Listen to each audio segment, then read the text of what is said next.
एक बार फिर वही हुआ जब हमारे साइंटिस्ट ने, हमारे वैज्ञानिकों ने एक साथ 104 सैटेलाइट छोड़कर दिखाए। प्रधान सेवक नरेंद्र मोदी ने उसका श्रेय खुद ले लिया। जब एक वकील साहब, सांगवान साहब थे, उन्होंने सुप्रीम कोर्ट में लड़ाई लड़के स्टेंट की कीमतें कम करवाई, तो प्रधान सेवक ने उसका भी श्रेय ले लिया। एक बार फिर वही हुआ है। कश्मीर में चेन्नानी नशरी टनल, ये जो सुरंग का उद्घाटन हुआ है, उसमें भी श्रेय ले लिया गया है, जबकि इसकी शुरुआत हुई थी सन 2009 में और उसका उद्घाटन डॉक्टर मनमोहन सिंह ने किया था, जो तब के प्रधानमंत्री थे। हमने एक दफे पहले भी कहा था कि 56 इंच के सीने में दिल कितना बड़ा है, हमें ये देखना बाकी है। मान लेने में कोई एतराज नहीं होता कि जो स्कीम्स पहली सरकारों ने शुरू की थी उनको आगे बढ़ाया गया। कुछ लोग तो यहां तक मजाक करने लगे हैं कि पिछले 3 साल में अगर कोई नई स्कीम शुरू हुई हो और उसका उद्घाटन भी किया जा रहा हो तो हमें दिखाएं। बहरहाल, ये चिन्नानी नशरी सुरंग पहली मिसाल नहीं है जिसका फाउंडेशन स्टोन, जिसकी शिलान्यास डॉक्टर मनमोहन सिंह ने की थी और श्रेय अब सरकार ले रही है। मैं आपको और भी बताता हूं कि कौन कौन सी ऐसी स्कीम्स हैं जो आगे बढ़ाई गई हैं। पहले जिनको नकारा गया था, जिनकी बुराई की गई थी, फिर उन्हीं चीजों को आगे बढ़ाया गया है।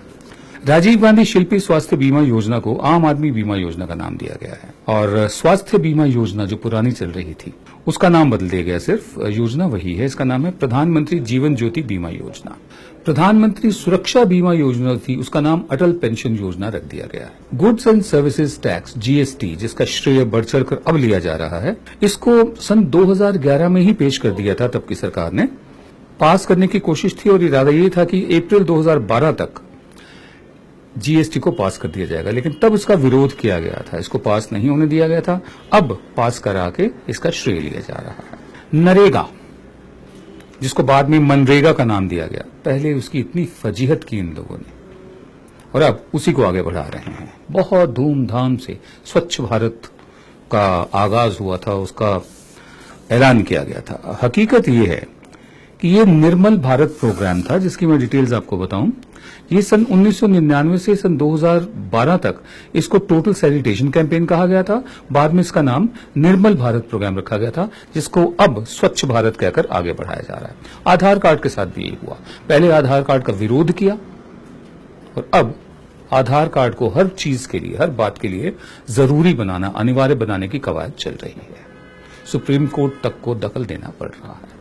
मैं ये सारी बातें इसलिए कह रहा हूं कि आपको याद रहे